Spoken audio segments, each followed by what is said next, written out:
뭐 물으실 거 있으세요? 한 해를 맞이하고 또 한 해를 보내고 이렇게 했잖아요. 이제 한 살도 먹었잖아요. 오는 그 어른과 어린이, 그 다음에 어른과 꼰대에 대한 얘기를 좀 내가 하려고 그래요. 어른과 어린이의 차이는 뭘까요? 어른은 우리가 나이만 먹었다고 어른이라고 하진 않아요. 우리가 학생 때, 초등학교, 중학교, 고등학교, 대학생 때까지도 우리가 뭘 이렇게 잘못하거나 이렇게 하면 학생이니까 이렇게 하고 퉁치고 넘어가는 경우들이 있잖아요. 그래서 뭐 아주 큰 중죄를 짓지 않으면 그냥 훈계하고 이렇게 계도하고 이렇게 해서 그냥 끝나잖아요. 심지어 또 큰 죄를 지었다 하더라도 촉법소년 이래가지고 14세 미만까지는 좀 죄를 감해주는, 계도하는 쪽으로 이렇게 인도해주는, 이렇게 지금 돼 있잖아요.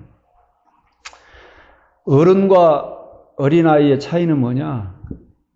이렇게 법에서도 촉법소년의 법이 있는 것처럼 어른은 책임을 져야 책임. 그러니까 학생 때, 아직 어른이 되기 전 단계까지는, 학생 신분일 때까지는 그냥 학생이니까 이렇게 하고 봐주고 넘어가는 것들이 있지만, 이제 그걸 넘어서는 순간 본인이 한 말이나 본인이 한 행동에 대해서 책임을 지는 거지. 그게 어른이죠. 이게 어른과 어린이의 차이점이에요. 우리 또 수행 공동체 내에서 어른 이런 말들을 써요. 참 어른이시다. 또 우리 마을에서도 아니 집안에서도 한 가정에서 집의 어르신이고 어르신이라고 이런 표현 쓰잖아요. 어른이시고 또 그 마을 공동체의 어른이시고 이런 말을 쓰잖아요. 우리 수행 공동체에서도 어른 스님 이렇게 얘기하거든. 맞아요? 어른 스님. 어른 스님을 옛날에 경전에서는 존자님 아니면 장로님 이렇게 표현했어요. 기독교의 장로 말고 그 기독교의 장로란 말도 우리 불교의 장로란 말을 가져다가 쓴 거예요. 우리 장로 그 말은 원래 우리 불교 용어예요. 어른이다 그 말이에요. 또 무슨 가섭존자, 목련존자, 또 사리불존자 이런 것처럼 안한존자 이런 것처럼 그 존자라는 말도 어른이다 그 말이에요. 존자님 이렇게 부르지. 그러니까 어른의 위치에 있는 사람은 누구냐? 어른이라고 하는 건 지도자의 위치에 있다 그 말이에요. 지도자. 가정에서도 가정사를 지도할 수 있는 사람, 마을 공동체에서도 그 마을을 인도할 수 있는 지도자. 그런 지도자의 위치에 있는 사람, 그 사람이 어른이에요. 그 어른은 아까 얘기했듯이 어른과 어린이의 차이는 뭐냐? 책임을 지느냐 지지 않느냐의 차이예요. 우리 군에서 지휘관한테 권한이 있다 이렇게 얘기해요. 권한. 자기가 뭘 행사할 수 있는 권리가 있고 그 권리에 한계가 있어. 권한이 있어. 이 권리가 있고 권한이란 말에 반드시 뒤따라오는 말이 뭐냐? 권한과 책임이래요. 그러니까 지도자의 위치에 있는 사람, 어느 공동체를 이끌고 있는 위치에 있는 사람, 그 사람은 반드시 그런 위치에 있는 사람은 반드시 책임을 질 자세를 가지고 있어야 돼요. 그러니까 아버지가 됐건 어머니 됐건 다 마찬가지예요. 그 공동체가 조그만 가정 공동체가 됐건 또 조금 더 큰 사회 공동체가 됐건 더 큰 국가 공동체가 됐건 간에 다 권한이 있으면 반드시 책임이 있는 것이다. 이 인식을 반드시 해야 돼요. 이 어른과 어린이의 차이다. 저는 이렇게 봐요. 그러면 어른과 꼰대의 차이는 뭐냐? 우리 꼰대란 말 많이 하잖아요. 그 다음 주면은 이제 설날이 있는데 명절 때 이렇게 사람들 모이면 또 아랫사람들 이렇게 모이면은 어른들한테 그러잖아요. 어른이 되면 입은 다물고 지갑은 열고 이렇게 하면은 존중받는다고 그러잖아요. 다음 주에 꼭 그렇게 하세요. 뭐 자꾸 묻지 마. 젊은이들이 제일 스트레스 받는 게 그래. 너 취직은 언제 하냐? 결혼은 언제 하냐? 승진은 했냐? 이런 것들 말이에요. 이거 묻지 말아요. 입은 다물고 지갑은 열고. 자, 어른과 꼰대의 차이가 뭐냐? 여러분, 나이를 먹는다고 해서, 세상을 오래 살았다고 해서 다 어른이 되는 게 아니에요. 이렇게 세상을 살아가면서 또 인생살이를 겪어가면서 그 속에서 반성과 성찰이 있어야 돼요. 그 반성과 성찰을 통해서 성장하고 성숙돼야 그를 어른이라고 해요. 근데 세월만 먹고 주름살만 늘고 나이만 먹고 성찰이 없으면 그건 꼰대예요. 그러니까 전혀 세상의 이치도 모르고 삶의 이치도 모르면서 그냥 주저리 얘기하는 것, 이게 꼰대예요. 어른과 꼰대의 가장 큰 차이는 반성하고 성찰하고 그 반성과 성찰을 통해서 성장할 수 있는 이런 자세를 가지고 있는 것. 이게 어른이에요. 그래서 반성이라고 하는 것은 단순히 뭘 잘못한 거에 대해서 뭐 이렇게 뉘우친다 이런 의미도 있지만 그것보다 더 근본적으로 반성이라는 게 뭐냐면 돌이켜서 생각한다 그 말이에요. 내 생각과 내 말과 내 행동에 대해서 늘 돌이켜 비추어 볼 줄 알아야 돼요. 이게 반성하는 거예요. 우리 옛말에 하루의 일은 아침에 계획해서 하루를 이렇게 살아가고 1년의 일은 봄에 씨를 뿌려서 또 가을에 이렇게 추수를 하라고 그러고 인생은 어렸을 때 소년일 때 인생을 잘 계획해서 어른이 되는 이런 과정을 거치라고 그러잖아요.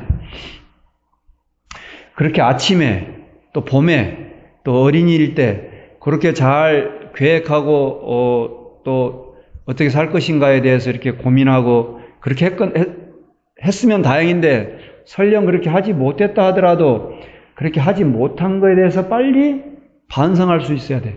아니 그렇게 해야 뭔가 고칠 수 있을 거 아니에요. 반성하는 시간이 있어야 고칠 거 아니에요.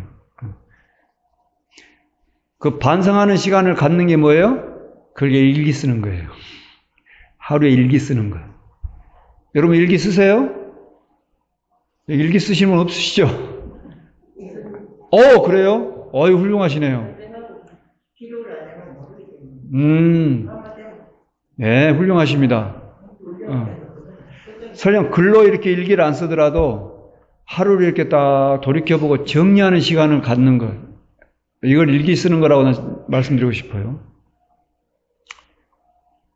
그 타이탄의 도구들이라고 미국의 이제 팟캐스트고 또 유명한 칼럼니스트고 한 사람이 쓴 책이 있는데 그 사람이 미국에 아주 성공했다고 하는 사람 또 CEO들 또 자기 분야에서 전문가로서 독보적인 위치를 점유했다는 사람들을 만나가지고 인터뷰를 다 해가지고 그 사람들의 공통점을 뽑아놓은 게 있는데 그 중에 공통점이 5가지를 뽑았는데 그 중에 뭐가 있냐?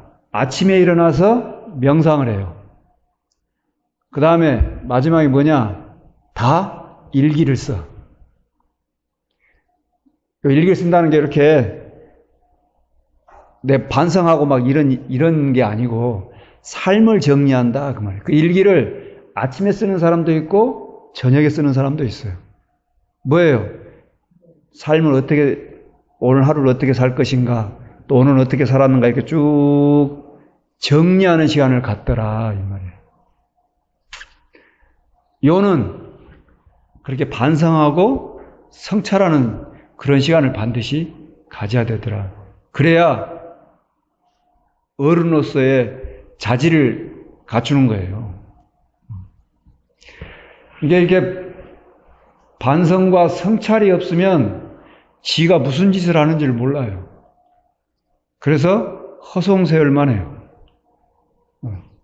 나이를 먹는다고 어른이 되는 게 아니라 나이를 먹고 반성하고 성찰함으로 말미암아서 또 수행함으로 말미암아서 성장하고 성숙되면 그게 부처님의 길로 가는 거거든. 그렇지 않으면 그냥 나이 먹은 중생이에요. 스스로의 성찰이 없으면 그냥 늙은 중생이야. 주름살이 많은 중생일 뿐이라니까. 그렇게 살면 안 되잖아요. 우리가 자식들을 만나서 또 주변 사람들을 만나서 말 한마디라도 진실의 말을 던질 수 있도록 진리의 길을 갈 수 있도록 이끌어줄 수 있는 그런 깨달음의 힘 말이야. 그런 힘이 있어야 될 거 아니에요. 우리가 수행을 하려고 그러면은 제가 수행을 해야 되겠다라고 하는 걸 발심한다고 그러잖아요. 내가 이제 공부해야지. 내가 불교를 열심히 닦아야지. 마음을 닦아야지. 이걸 발심한다고 그러잖아요. 근데 이렇게 발심을 할 때 발심하게 되려면 뭐가 있어야 돼? 내가 이제 앞으로 불교 공부를 해야겠다. 불교 수행을 해야 되겠다. 이렇게 발심을 하려면 자기 삶에 대해서 뭔가 돌이켜본 게 있었으니까 발심을 했을 거 아니에요. 그지 않아요? 우리 마음에는 옛날에 이제 그 설일체 유부라고 하는 그 부파가 있었는데 거기서는 나라고 하는 이 존재를 5의 75법으로 이렇게 나눠놨어요. 그래서 마음법부터 해가지고 마음법, 색법, 뭐 또 신불상면법 뭐 이렇게 쭉 5가지 해가지고 마지막에 무의법을 해서 이렇게 5의 75법 75가지 이렇게 나눠놨는데 그 중에 뭐가 들어있냐면 참괴라는 마음이 들어요. 참괴. 우리에게는 참괴심이 있다라는 게 있습니다. 참괴심. 그 참괴라는 말이 뭐냐? 부끄러울 참자예요. 부끄러울 참자. 괴도 부끄러울 괴자예요. 내 스스로 부끄러워할 줄 알고 남이 봤을 때 부끄러워할 줄도 아는 거예요. 이게 참괴심이야. 뭐냐? 내가 발심해서 이제 불교 공부를 해야 되겠다. 부처님처럼 삶을 살아야 되겠다라고 한 것은 지금까지 살았던 삶에 대해서 반성하고 성찰해 봤더니 참괴심이 든 거예요. 부끄러운 마음이 든 거예요. 중생으로 살았던 마음이 부끄러운 거야. 내가 탐진치 삼독에 찌들어 살았던 그 중독된 삶이 부끄러웠던 거예요. 내가 인생을 부처님께서 이 세상은 무상한 것이고 무상한 것은 결국 나라고 할 만한 것이 없다라고 하는 것으로 이끌어 가셨는데 나는 끝끝내 내가 보고 내가 듣고 내가 살아가고 있다라고 이렇게 내가 삶의 주제자인 것으로 알고 잘못 살았다고 한 거에 대한 참괴심이 있는 거예요. 부끄러움이 있는 거예요. 나 부끄럽고 남 부끄럽고 이런 참괴심으로 말미암아 드디어 뭐예요? 참회하는 거예요. 참회하고 그리고 발심하는 거예요. 지금 제 말 이해돼요? 자기가 스스로 부끄러운 줄 알아야 돼. 지가 뭔 짓을 하면서 자기 스스로의 밖으로 드러나지 않지만 생각하는 것, 또 말하는 것, 행동하는 것, 신구의 삼업이잖아요. 이 신구의 삼업을 굴릴 때 이게 부끄러운 일인지 아닌지를 잘 스스로 깨달을 수 있어야 돼. 막 내지르지 말고. 아까 처음 얘기했을 때 어른과 어린이의 차이는 책임이라고 얘기했는데 그 책임질 일인지 아닌지를 스스로 잘 생각하면서 인생을 살아야 돼요. 막 내지르고 살으면 안 돼. 근데 그 막 내지를 때 그 근저에는 뭐가 있느냐? 욕망이 숨어 있어요. 욕망. 욕망을 잘 부리는 건 누구요? 욕망을 부리는 욕망존재의 대표가 누구예요? 중생이에요, 중생. 중생들의 특기가 욕망을 부리는 거예요. 뭐예요? 성숙지 못한 거예요. 진실을 알지 못한 거예요. 진리를 깨닫지 못한 거예요. 욕망존자. 너의 이름은 중생이니라. 반성하고 성찰하고 그 반성과 성찰을 통해서 참개의 마음을 갖고 내 스스로 부끄러워할 줄 알고 남이 봤을 때도 부끄러울 줄 알고 나 부끄럽고 남 부끄럽고 우리 남 부끄럽단 말 쓰잖아요. 그렇게 이게 부끄러운 일이었구나라는 걸 빨리 알고 그렇게 해서 빨리 뉘우치고 다시는 하지 않는 것 뉘우치고 다시 하지 않는 걸 참회 그래요. 참개의 마음으로부터 참회하고 그 참회를 바탕으로 해서 이제 발심해서 수행하는 거예요. 그래서 절에 와서 기도한다고 그러고 수행한다고 그러면 맨 처음에 뭐부터 시켜요? 백발참회부터 시키잖아. 안 해보셨어? 그렇잖아요. 백발참회부터 하는 거예요. 지가 뭘 하고 뭘 잘못했는지를 빨리 깨닫게 해야 되는 거예요. 그 참회야말로 업장이 녹아나는 첫 번째 시작점이에요. 그 참개의 마음을 드러내는 것. 그렇게 해서 정말 중생으로 살았던 게 정말 부끄러운 일이었구나. 내가 중생 노릇놀이 했던 것. 나와 이 세계가 실제인지 알고 살았다고 하는 것. 탐진치 삼독의 마음으로 그렇게 찌들어 있었다고 하는 것을 빨리 깨닫고 부끄러워하는 마음을 내는 것. 이것이야말로 수행의 출발점이에요. 맹자가 사단심이라 해가지고 우리 인간들에게는 네 가지 마음이 있다라고 이렇게 얘기를 했어요. 이제 그게 유교에서는 인, 의, 예, 지, 신 이렇게 5가지 덕목을 유교의 가장 큰 덕목이라고 그러잖아요. 인, 의, 예, 지, 신 많이 들어보셨죠? 네. 근데 요거를 맹자는 뭐라고 얘기했느냐? 요 인에 해당하는 거를 측은지심 그랬어. 사람이 이렇게 불쌍히 여기는 마음, 측은한 마음. 우리 불교로 얘기하면 자비의 마음이지. 그래서 기독교의 사랑이라는 말하고 유교의 인이라는 말하고 불교의 자비라는 말하고 이게 다 일맥상통하는 말이에요. 옛 현인들이 다 한결같이 깨닫고 나면은 이런 말 당연히 할 수밖에 없지 않았겠어요?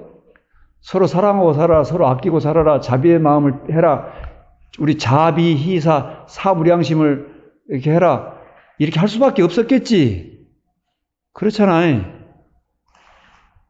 측은지심. 두 번째가 뭐냐?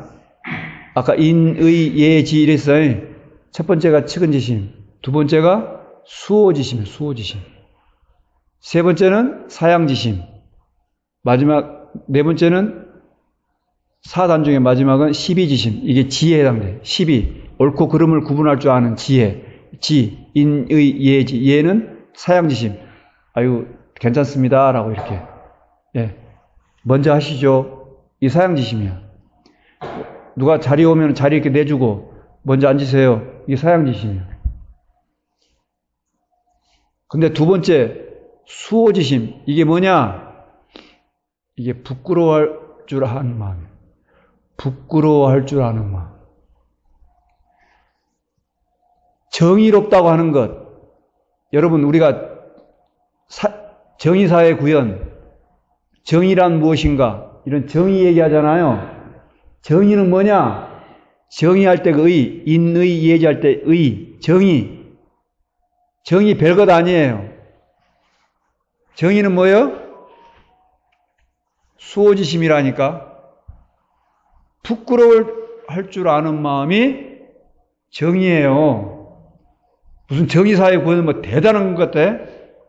정의롭다. 그 사람 참 의로운 사람이다.